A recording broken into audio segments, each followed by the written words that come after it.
Hi everyone. Today I'd like to discuss the main difference between an upper blepharoplasty versus a lower blepharoplasty, and how do I decide which procedure a patient needs. Well, let's talk about the second part of this question. No one really needs a surgery, and to a degree that's true, and let's talk about upper bleph a bit later on.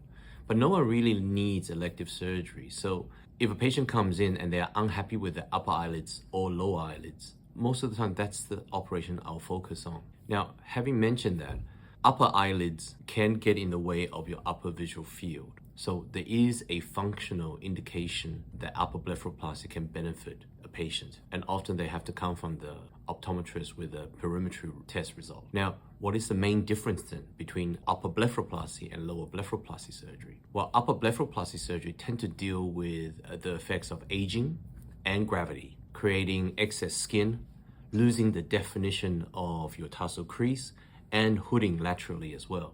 So when you do that surgery, we need to address all three of those. And often we may also have to pay attention to the brow, as the eyelid and the brow are quite intimately related. Lower eyelid surgery, I call it the balancing of landscapes. It's a transition between your lower eyelid to the tear trough to your upper cheeks. And as we age, our lower eyelid could bulge out with the fat pads.